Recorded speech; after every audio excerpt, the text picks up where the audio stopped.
Ice cream ice cream নয়, কি চাই? মেয়ে দাঁত মামা তোমার সর্দি করেছে, নাক দিয়ে হচ্ছে। দিনা খাস দেখবি একবার বৌদিকে মাকে। এই তো হয়ে গেল তো।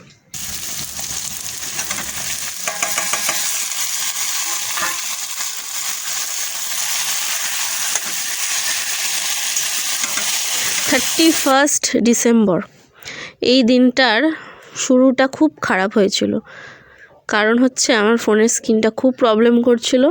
ভেবেছিলাম আমি বেশ কয়েকদিন, অন্তত এক সপ্তাহ হয়তো তোমাদের সাথে ভিডিওই শেয়ার করতে পারবো না, যেই কারণে মনটা ভীষণ খারাপ ছিল।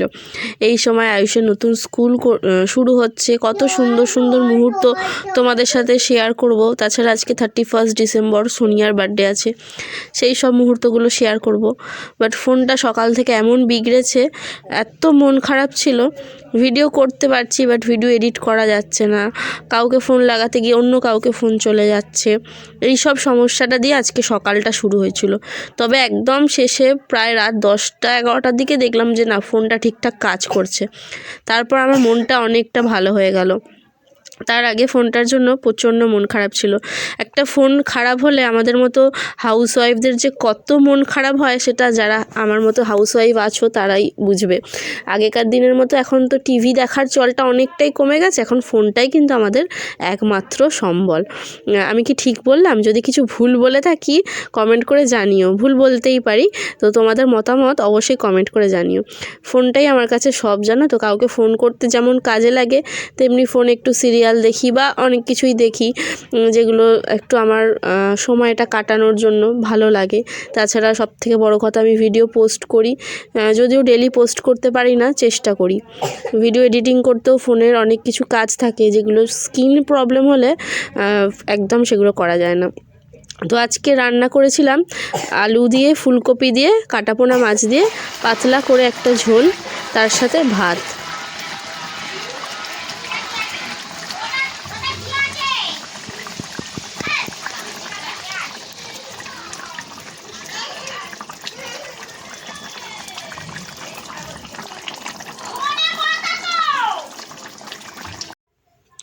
এই যে কেক কাটিংয়ের পর অল্প কিছুই আমার ফোনে আর কি শ্যুট করা হয়েছিল, তো সেগুলোই শেয়ার করছি। আমি কিন্তু এসেছি অনেকক্ষণ আগে। ওদের আজকে রাতের রেসিপিতে ছিল মিক্স ফ্রাইড রাইস, তো সেই রান্নাতে ওর মাকে একটু হেল্প করে দিচ্ছিলাম, মানে কাকিমাকে একটু হেল্প করে দিচ্ছিলাম। কাকিমা ফার্স্ট টাইম রান্নাটা করছে যেহেতু, তো একটু হেল্প করে দিলাম। তো তারপরে যে কেক কাটিংয়ের পর সোনিয়া আর ওর হাজব্যান্ড, মানে উডবি হাজব্যান্ড, তো ওরা দুজনে মিলে সার্ভ করছে সবাইকে। সোনিয়াকে ভীষণ ভালো লাগছে, ভীষণ প্রিটি লাগছে, তাই না? তোমরা একবার ভালো করে দেখো, ভীষণই সুন্দর লাগছে। আর এই যে ওর ভাই, ওরা সবাই মিলে এই সুন্দর করে সাজিয়েছে, ডেকোরেশনটাও খুব সুন্দর হয়েছে। কালকে আমাদের ছুটি দেয় না তো। লাগলো? আমারই লেগেছে মাড়ির ওপরে। এই তো, ওই তো। হ্যাঁ, দিয়ে দাও।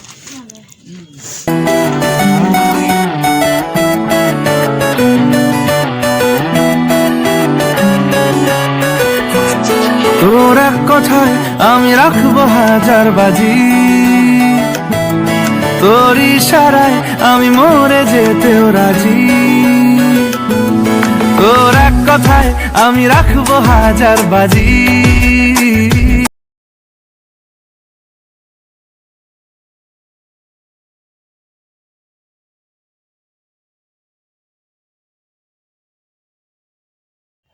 এরপর হচ্ছে আমাদের ডিনার টাইম, আর প্রত্যেকটা খাবার এত টেস্টি ছিল গাইজ, তোমাদেরকে কি বলবো, ভীষণ টেস্টি ছিল। তো মেনুতে আজকে ছিল আমি ঘাবড়ে যাচ্ছি, মিক্স ফ্রাইড রাইস, স্যালাড, আর ছিল চিকেন চাপ, আর ছিল রায়তা। ভীষণ টেস্টি ছিল সব কটা খাবার। আর ফ্রাইড রাইসটাতে আমি কিছুটা হেল্প করে দিয়েছি কাকিমাকে। এই তো চলো ডিনারটা সেরে নিই, ভীষণ টেস্টি ডিনার খেয়ে নিই। এইভাবেই আমরা 31st নাইটে একটা সুন্দর মজা করেছি, ভীষণ ভালো কাটলো আজকের দিনটা। সবাইকে জানাই হ্যাপি নিউ ইয়ার। তো আজকের সকালটা শুরু হলো হ্যাপি নিউ ইয়ারের স্পেশাল কেক দিয়ে, যেটা হাতে তৈরি কেক। আমার বন্ধু মনীষার হাতে তৈরি কেক ভীষণ টেস্টি ছিল এটাও খেতে। আজকে যে কটা খাবারের রিভিউ আমি দিচ্ছি সব কটা ভীষণ টেস্টি, ঠিক আছে? কেউ ভেবো না যে আমি বাড়ি বাড়ি বলছি, সত্যি ভীষণ টেস্টি ছিল। তো চলো খাওয়া যাক। আমি তো মানে মন ভরে খেয়েছি, একদম চেটে পুটে খেয়েছি বলতে গেলে। নতুন বছর তো শুরু হয়ে গেল, পুরনো বছরটা তোমাদের সবার কেমন কাটলো সেটা জানিও কমেন্ট করে। আর নতুন বছরে সবার কি প্ল্যান আছে সেটাও জানিও কমেন্ট করে। আর আমার মুখের এক্সপ্রেশন দেখে তো বুঝতেই পারছো যে কেকটা কতটা টেস্টি ছিল। হাতে তৈরি কেকের না ব্যাপারটাই আলাদা থাকে, আর হাতে তৈরি কেকের মধ্যে না একটা মানে মারাত্মক একটা ফ্রেশনেস থাকে, যেটা দোকানের মধ্যে থাকে না। কিন্তু চলে এসেছি এবার দুপুরের লাঞ্চের ব্যবস্থা করতে। সব থেকে আমার খুশি হচ্ছে কি, আমার হাজব্যান্ড আজকে মাটন এনেছে। কতদিন মাটন খাইনি, মাটন খেতে ভীষণ ভালোবাসি। তো একটুখানি পেঁপে কেটে নিয়েছি, তার সাথে রয়েছে টমেটো, ধনেপাতা, আলুটা ভেজে নিয়েছি। এদিকে পেঁয়াজটাও ভাজা হয়ে এসছে। এরপর মাটনটা দেবো। মাটনটা আগেই আমি ভালো করে গরম জল দিয়ে ধুয়ে নিয়ে ম্যারিনেট করে রেখে দিয়েছিলাম। এর মধ্যে নুন, হলুদ, লঙ্কার গুঁড়ো, কাঁচা সর্ষের তেল, আদা রসুনের পেস্ট আর বিরিয়ানির যে গুঁড়ো মশলাটা পাওয়া যায় সেই গুঁড়ো মশলাটা দেওয়া হয়েছে। এই সব দিয়ে ভালো করে ম্যারিনেট করে রেখে দিয়ে বাকি সবজি টবজি কাটাকুটি বাকি কাজগুলো করছিলাম। তো এখন এই যে পেঁয়াজটা ভাজা হয়ে যাওয়ার পর আমি মাটনটা দিয়ে দিলাম। দিয়ে একটুখানি নাড়াচাড়া করব। আর টমেটোটা আমি একটু দেরিতে দিই। টমেটোটা প্রথমে দিয়ে দিলে আদা রসুনের যে কাঁচা গন্ধটা, কাঁচা স্মেলটা চট করে যেতে চায় না, আরও অনেকক্ষণ কষাতে হয়। যেই কারণে আমি টমেটোটা একটু দেরি করে দিই।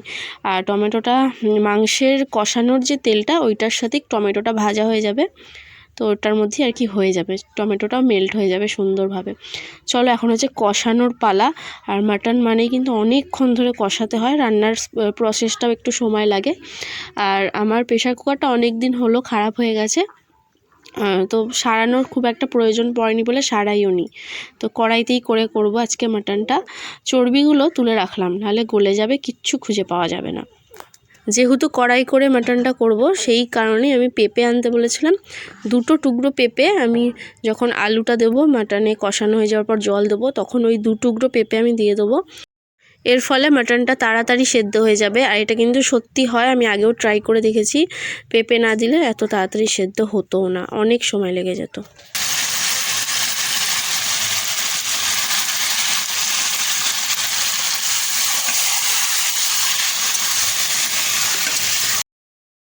প্রথমে যখন মাটনটা কড়াইতে দিয়েছিলাম তখনকার কালার আর এখনকার কালারে দেখো ডিফারেন্সটা বুঝতে পারছো। আস্তে আস্তে না কালারটা আরও চেঞ্জ হবে। অনেকক্ষণ ধরে কষালে না এরকমভাবে কালারটা চেঞ্জ হতে থাকে, আর তখনই কিন্তু পারফেক্ট রান্নাটা হয়, তাই না?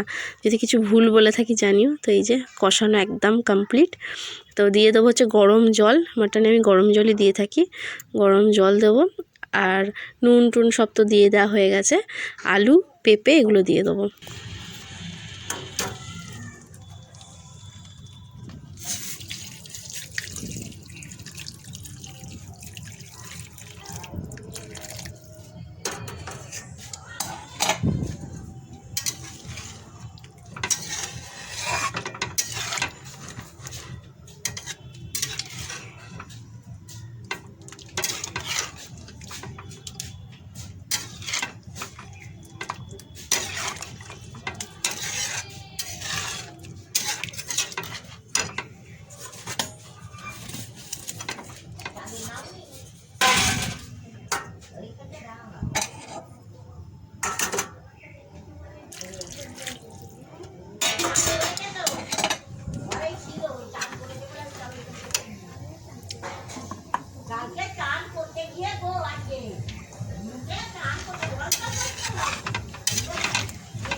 একটা অনেক বড় ভুল হয়ে গেল, যেই কারণে চর্বিগুলো তুলে রেখে দিয়েছিলাম, চর্বি গলে যায় বলে।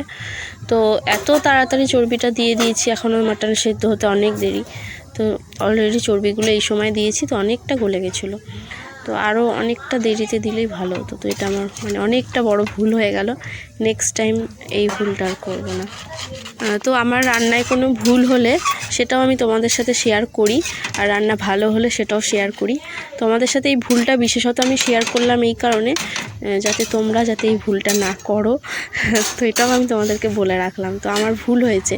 তো চর্বিগুলো একদম খুঁজে পাওয়া যাচ্ছিল না, সব একদম গলে গেছিলো, অনেকটাই বেশি, মানে বেশিরভাগটাই গলে গেছিলো বলতে গেলে, একটু আধটু ছিল। এত খিদে পেয়েছিল, লাঞ্চ তো শুরু করে দিয়েছি ছেলেকে আগে খাইয়ে দিয়ে। তো বিষয়টা যেটা হচ্ছে, আমি ভিডিওটা শ্যুট করতেই ভুলে গেছিলাম। তো কিছুটা খাওয়ার পরে, মানে অনেকটা হাফ খাওয়া হয়ে গেছে, তারপর মনে পড়লো যে না, তোমাদের সাথে শেয়ার করি। তো লাঞ্চে রয়েছে আজকে ফ্রাইড রাইস। এটা হচ্ছে সোনিয়ার বার্থডের রাইসটা। তো আমার হাজব্যান্ডের জন্য পাঠিয়েছিল, অনেকটাই পাঠিয়েছিল। কালকে রাত্রে ও খেয়েছে। তো আজকে এই যে আমি আবার কিছুটা দুপুরে খেয়ে নিলাম, মানে আমার দুপুরের খাবার মতো পুরো পেট ভরাই খাবারটা আর কি, রাইসটা খেয়েছি। তো আজকে আমি ভাত খাইনি সকালে, এই রাইস আর মাটন খুব টেস্টি খেয়েছি আজকে, আমি খুব ভালো খেয়েছি। হঠাৎ করেই ঠিক হলো যে আজকে একটু ঘুরতে যাব। অনেক দিন হলো এরকমভাবে হঠাৎ করে ঠিক হওয়া বা বাড়ির আশেপাশে ঘুরতে বেরোনোটা একদম হয়ে ওঠে না। ছেলে হওয়ার আগে তো প্রচুর এসেছি এই জায়গাটায়, আর ছেলে হওয়ার পরেও মাঝে সাঝে আসতাম, বাট এখন তো একদম বন্ধ হয়ে গেছে। এখন নিজেরই ইচ্ছা করে না বাড়ির বাইরে খুব একটা বেরোতে। তার অনেক কারণ আছে, কিন্তু সব কারণ তো বলা যায় না। তো সেগুলো বলবো, মানে এমন কিছু ভাইটাল কারণ না, বাট যাই হোক পরে বলবো। এই জায়গাটা আমার ভীষণ পছন্দের জায়গার মধ্যে একটি জায়গা। তো এটা বলে রাখি, এটা হচ্ছে নারনা ভেরি। আমাদের বাড়ি থেকে কিন্তু অনেকটাই দূরে, আমি চাইলেও একা আসতে পারবো না।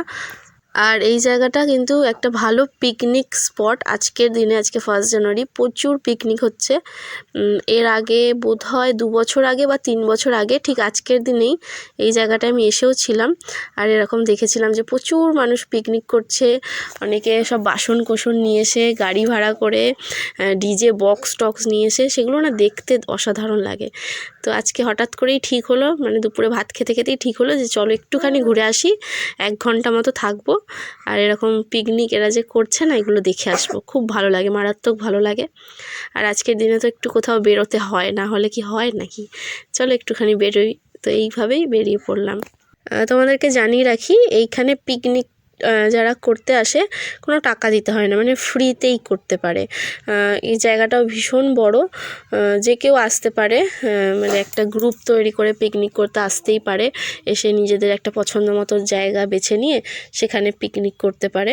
তবে সন্ধ্যের পর এখানে লোকজন খুব একটা অ্যালাউ করা হয় না। সন্ধ্যের পর জায়গাটা খুব একটা সেফও নয়, বিকেল পর্যন্ত মানুষজন থাকতে পারে। আর শীতকালে একটু পিকনিক করতে মানুষের ভালো লাগে। তবে এই আজকের দিনে প্রচুর পিকনিক হয়, অন্য টাইমে হয় কিনা শীতকালে আমি জানি না, তবে আজকের দিনে প্রচুর। তো আমরা একদম সোজা যাচ্ছি যে কত মানুষ পিকনিক করছে সেগুলো দেখবো বলে। তো যাচ্ছি, দেখছি যে কত মানুষ করছে, নিত্য নতুন লোকজন দেখছি, ভালো লাগছে। তারপরে একটা ভালো জায়গা দেখে পছন্দ করে, এই যে এখানে ভেড়ি আছে, মানে পুকুরের মতো, যেখানে এখানে মাছ চাষ হয়, তো এখানে একটা ভালো জায়গা পছন্দ করে সেখানে আমরা বসে একটুখানি গল্প করব।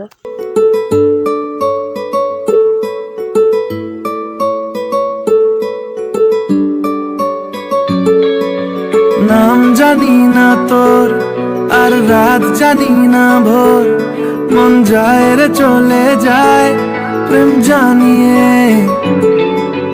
হাল মেলাবি আয়, দিন কাল মেলাবি আয়, মন ফিরবে না রে আজ তোকে না নিয়ে।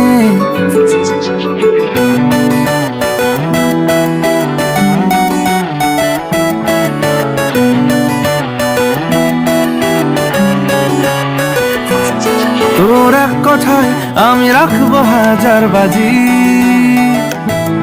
তোর ইশারায় আমি মরে যেতেও রাজি। তোর এক কথায় আমি রাখবো 1000 বাজি, তোর ইশারায় আমি মরে যেতেও রাজি। কিছুটা সায় দিয়ে যা তুই, আলো আমায় দিয়ে যা তুই, পারি না থাকতে একার কোনো উপায় দিয়ে যা তুই। তোর এক কথায় আমি রাখবো 1000 বাজি, তোর ইশারায় আমি মরে যেতেও রাজি।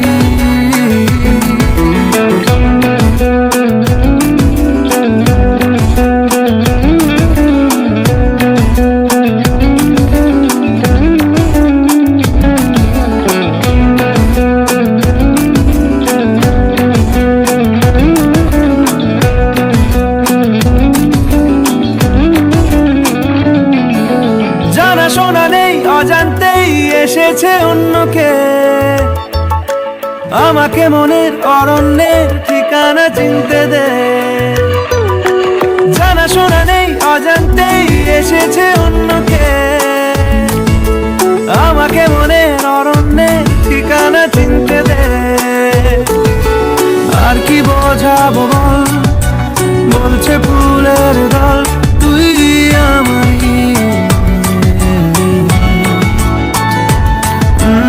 আর কি কারণ চাস বলছে বন্ধু বাতাস তুই আমারই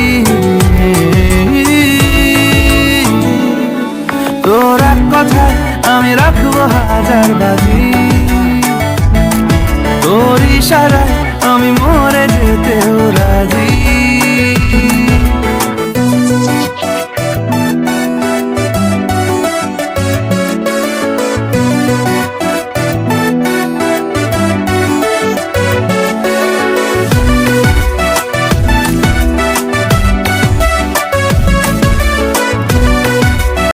রিলস করার জন্য এই জায়গাটা ভীষণ ভালো, তাই না? আয়ুষের বাবাকে বললাম কয়েকটা ভিডিও শ্যুট করে দাও, আমি পরে মিউজিক দিয়ে সুন্দর করে রিলস তৈরি করব আয়ুষকে নিয়ে। তো কিছুতেই ঘুরবে না। প্রথম দিকটা ঠিকঠাক ঘুরছিল, কিন্তু পরে এই যে আইসক্রিমটা সামনে দাঁড়িয়ে আছে, ওর চোখ তো কিছুতেই আমি অন্যদিকে ঘোরাতে পারছি না, ওর মনটা ওই আইসক্রিমের দিকেই রয়েছে। ওর বাবা তো একটা ধমক দিল, ঠান্ডা লেগেছে, নাক দিয়ে জল বেরোচ্ছে, আইসক্রিম খাবে। তারপরে এই যে ওকে বোঝানো হচ্ছে, ওদিকে বক্স চলছে, অনেকে তো পিকনিক করতে এসছে, বক্স চলছে। তো সেখানে বক্সের গানের তালে তালে এই যে বাবা আর ছেলে একটুখানি নাচানাচিও করে নিল।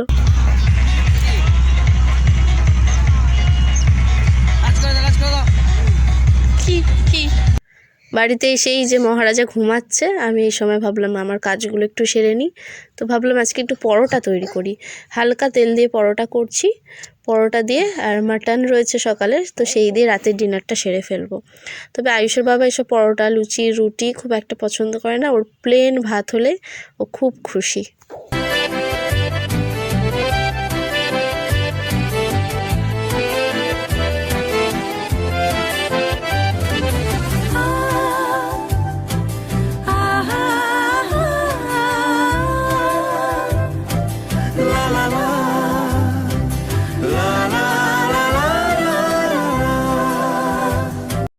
এখন বাজে হচ্ছে 7:30। আমার সন্ধ্যাবেলার যত যাবতীয় কাজ ছিল বেশিরভাগ সব সেরে নিয়েছি, আর কিছু বাকি আছে কিনা মনে পড়ছে না, সব সেরে নিয়েছি। তরকারিটা ওর দিকে গরম করতে দিয়েছি, এরকম ময়দা লেগেছে। তো আয়ুষ এখন ঘুমাচ্ছে, এই যে ও ঘুমাচ্ছে, যেহেতু সব কাজ সেরে নিলাম। বাচ্চারা ঘুমালে সেই সময়টা না সব কাজ সেরে নেওয়ার হচ্ছে পারফেক্ট সময়। ঘুমালে বা কোথাও ঘুরতে গেল বাবার সাথে, বা পড়তে গেল, টিউশনে গেল, ওই সময়টা হচ্ছে পারফেক্ট সময়। চেষ্টা করে ওই সময়ই কাজগুলো সেরে নেওয়ার। তো উঠলে ওকে পড়তে বসাবো, আর এখন হচ্ছে দুটো পরোটা খাবো। আর ভাবছি যতক্ষণ ঘুমাচ্ছে ওর বই খাতা মলাট করা হয়নি, বই অনেক দিন আগেই পেয়ে গেছি, মলাট করা হয়নি, মলাট করব। তো মলাট করা হয়নি কেন সেটা বলি, কারণ হচ্ছে আমার স্টেপলার ছিল না, অনেক দিন আগে কিনেছিলাম, মানে আমি যখন ক্লাস 11-এ উঠেছিলাম, আমি বিয়ে করার পর পড়াশোনা করছিলাম, তো ক্লাস 11-এ আমি কিনেছিলাম, দরকার হয়েছিল, বাট ওটা আমি একজনকে দিয়েছিলাম, সে হারিয়ে ফেলেছিল। তো তারপর আর কেনা হয়নি, দরকার হয়নি, কেনা হয়নি।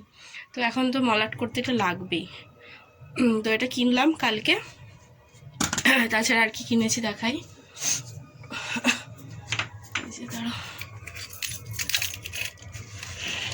হচ্ছে স্কুল ব্যাগ আয়ুষের পুরনো যে ব্যাগটা ছিল, ব্যাগটা ইঁদুরে কেটে দিয়েছে একটা জায়গায়, তো আমি সেলাই করেছিলাম, ওটাই চালাচ্ছিলাম।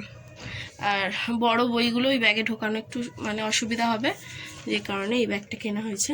এই ব্যাগটা একটু বড়ই হয়ে গেছে ওর থেকে সাইজে। তো এই জলের বোতলটাও ফার্স্ট প্রাইজ পেয়েছিল ওই যে খেলাতে। আর একটা টিফিন বক্স কিনেছি, যেটা এর ভেতর রেখেছি, বের করে দেখাচ্ছি। ব্যাগটা কেমন হয়েছে জানিও। ব্যাগটার দাম নিয়েছে 210 টাকা, বেশ বড় সড়ো টিফিন বক্স। এটা হচ্ছে এয়ার টাইট টিফিন বক্স, মানে বাইরে থেকে কোনো খাবার, ভেতর থেকে কোনো খাবার বাইরে আসার চান্স নেই। আর এর দাম নিয়েছে 80 টাকা। খুলি, 1 মিনিট। আচ্ছা, সব থেকে মেন আমি এগুলো দেখে নিয়েছি। চামচ তো লাগবেই, যদি চাউমিন দিতে হয় চামচ তো লাগবেই। আর এই রকম একটা খাপ অবশ্যই লাগবে, কারণ একদিন ওদের স্কুলের রুটি, শুনেছি রুটি দিতে হবে টিফিনে একদিন, কি কবে কি জানি না আমি, তবে একদিন না, শনিবার। তো রুটির সাথে যদি আলু ভাজা দিয়ে এরকম একটা তো বক্স লাগবেই, যেই কারণে এটা আমি এরকম দেখেই নিয়েছি যাতে চলে যায়। তো এই টিফিন বক্সটা, এই ব্যাগটা মোটামুটি আমার 2-3 বছর চলে যাবে আশা করছি। বেশ মজবুত দেখে কিনেছি, এটাও বেশ মজবুত দেখে কিনেছি। আমার মনে হয় যে কোনো জিনিস কেনার সময় একটু বুঝে সুঝে কিনলে ভালো হয়, যাতে আমি বেশ অনেক দিন ইউজ করতে পারবো। দেখা যাক এবার কীভাবে কতটা চালাতে পারি। এই হচ্ছে কেনাকাটা, কালকে আমি গেছিলাম কিনতে। এই যে সন্ধেবেলা খাবো 2টো পরোটা আর মাটন, খুব খিদে পেয়ে গেছিলো, তো চলো খেয়ে নিই। তো খাওয়া দাওয়ার পর বসে গেছিলাম মলাট করতে। আজকের দিনটা আর কালকের দিনটা সময় আছে, তার পরের দিন মানে 3 তারিখ থেকে নতুন স্কুল চালু। কমপ্লিট, আর এই যে নাম লেখাও হয়ে গেছে, সব স্টেপলার দিয়ে করেছি। কেমন হয়েছে জানিও, সব সুন্দর করে গুছিয়ে আমি করেছি। তবে ফার্স্ট যেটা করলাম সেটাতে আমার একটু সমস্যা হয়েছিল, অনেক দিন মলাট করা হয় না, অভ্যাসটা চলে গেছিলো।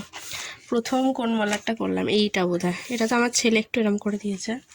তো এইটাতে আমার একটু সমস্যা হচ্ছিল করতে, তাও বোঝা যাচ্ছে না, বোঝা যাচ্ছে এইটাই তো নাকি, এটা না কোনটা, ওইটাই। যাই হোক, বাকিগুলো এই যে সব হয়ে গেছে। 11টা বই মলাট করা।